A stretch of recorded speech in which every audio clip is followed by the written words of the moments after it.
Good morning, students.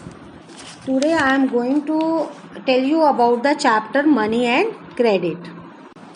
First of all, you should know about the meaning of term medium of exchange. Students, money acts as an intermediate in the exchange process. It is called a medium of exchange. Now we can think why transactions are made in money. Answer is very simple. Because money is easily acceptable and a person holding money can easily exchange it for any commodity or service that he or she might want. In this chapter, one term is barter system. In a barter system where goods are directly exchanged without the use of money, and double coincidence of wants is an essential feature of barter system. Now the question is, what is double coincidence of wants? I will explain you double coincidence of wants with an example. Before giving you example, you should know about double coincidence wants are when both the parties, buyer and the seller, have to agree to sell and buy each other's commodities. This is known as double coincidence of wants. We will take a case of shoe manufacturer. He wants to sell shoes in the market and buy wheat. The shoe manufacturer will first exchange shoes that he has produced for money and then exchange the money for wheat. Imagine how much more difficult it would be if the shoe manufacturer had to directly exchange shoes for wheat without the use of money.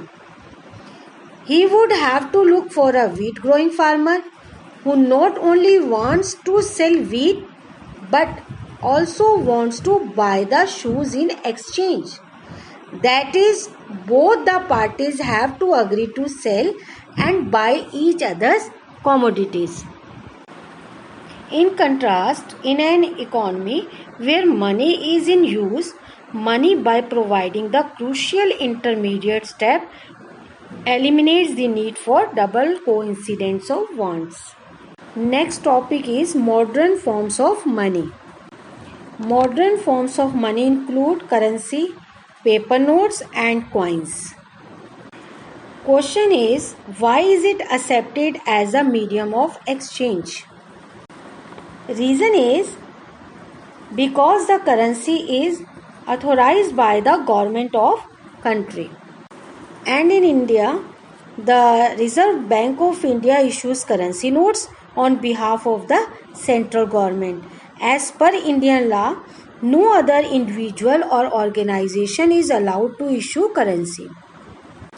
Your next topic is deposits with bank. Students, people can hold money is as deposits with banks. In this way, people's money is safe with the banks and it earns an amount as interest. People also have the provision to withdraw the money as and when they require. Now, one more question is demand deposits. What do you know about demand deposits? Answer is the deposits with the bank which can be withdrawn on demand are known as demand deposits. You should also know about the check. What is check? Students, a check is a paper instructing the bank to pay a specific amount from the person's account to the person in whose name the check has been issued, as check is shown in your textbook.